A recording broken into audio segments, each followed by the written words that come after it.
Ang 55-second shooting drill ay isang mahalagang kagamitan para sa mga manlalaro ng basketball sa lahat ng antas. Ang drill na ito ay hindi lamang tungkol sa pag-shoot. Ito ay tungkol sa pagbuo ng kumpiyansa at consistency sa iyong laro. Ito ay isang mabilis, mapaghamong drill na idinisenyo upang mapabuti ang mga kasanayan sa pag-shoot. Ang mga manlalaro ay hinahamon sa kanilang mga limitasyon. Tinitiyak na masusulit nila ang bawat sesyon ng pagsasanay. Ang drill ay nakatuon sa kahusayan sa pag-shoot kahit nasa ilalim ng pressure.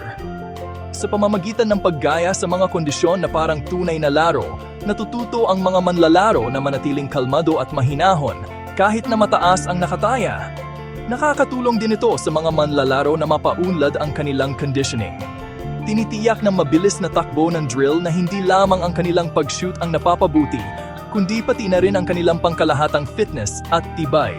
Magagamit ng mga coach at manlalaro ang drill na ito upang subaybayan ang progreso at tukuyin ang mga lugar na kailangan pang pagbutihin. Ang regular na pagsasama ng drill na ito sa mga sesyon ng pagsasanay ay maaring magpakita ng mga kalakasan at kahinaan. Ang drill ay madaling i-set up at madaling maisama sa anumang plano ng pagsasanay. Ang kailangan mo lang ay isang basketball, isang ring, at isang timer para makapagsimula. Ito ay isang masaya at nakakaenganyong paraan para sa mga manlalaro na magsanay sa kanilang laro.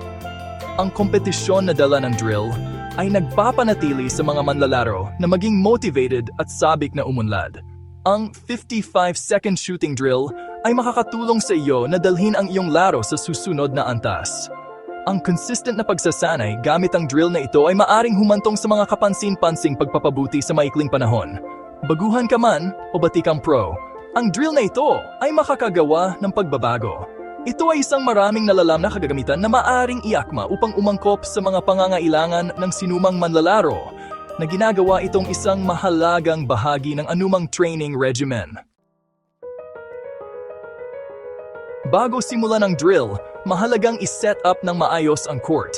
Ang hakbang na ito ang pundasyon para sa isang produktibong sesyon ng pagsasanay. Sinisiguro nito ang isang maayos at epektibong sesyon ng pagsasanay na nagpapahintulot sa mga manlalaro na tumuon sa kanilang mga kasanayan ng walang anumang abala.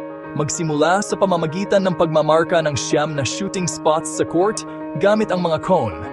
Ang mga spot na ito ang gagabay sa mga manlalaro habang ginagawa ang drill. Ang mga cone ay nagbibigay ng visual cues para sa mga manlalaro na tumutulong sa kanila na maunawaan kung saan nila kailangang pumwesto.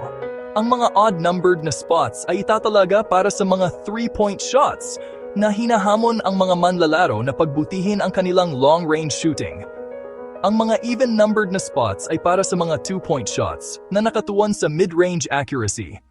Ang alternating pattern na ito ay nagdaragdag ng variety at hinahamon ang mga manlalaro na i-adjust ang kanilang shooting form na nagpapahusay sa kanilang overall versatility. Ang unang cone ay ilalagay sa corner 3-point line, isang mahalagang lugar para sa pagsasanay ng corner threes.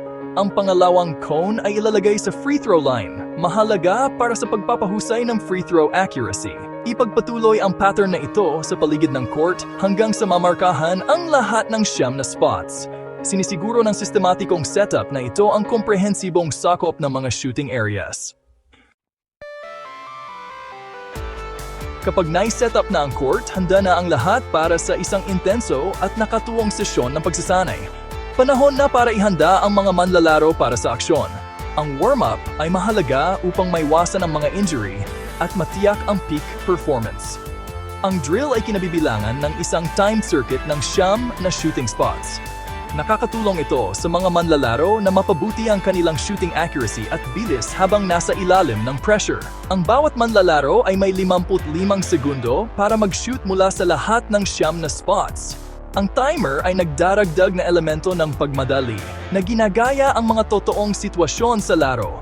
Dapat magsimula ang mga manlalaro sa unang cone at kumuha ng isang shot mula sa bawat spot.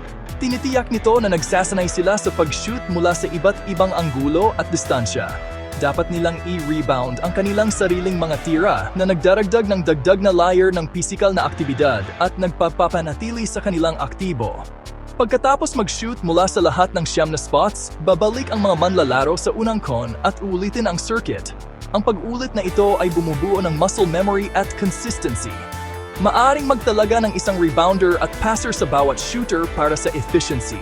Ang aspeto ng teamwork na ito ay nakakatulong sa pagbuo ng koordinasyon at komunikasyon. Nakakatulong ito na mapanatili ang tempo ng drill na tinitiyak na ang pagsasanay ay nananatiling high energy at epektibo. Dapat tumuan ng mga manlalaro sa paggawa ng mabilis at tumpak na mga tira habang pinapanatili ang tamang form. Ang balance na ito ay susi sa pagiging isang mahusay na shooter. Ang mga coach ay may mahalagang papel sa pag-maximize ng pagiging epektibo ng drill na ito.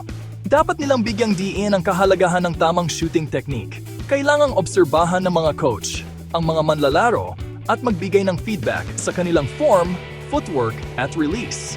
Ang pamamahala ng oras ay mahalaga sa drill na ito at dapat hikayatin ng mga coach ang mga manlalaro na mag-shoot na mahusay sa loob ng limitasyon sa oras. Ginagaya nito ang pressure na parang nasa totoong laro. Ang 55-second shooting drill ay nag-aalok ng maraming benepisyo. Pinapabuti nito ang pag-shoot kahit nasa ilalim ng pressure. Pinahuhusay nito ang conditioning. Nagbibigay ito ng mahalagang datos para sa pagsubaybay sa progreso.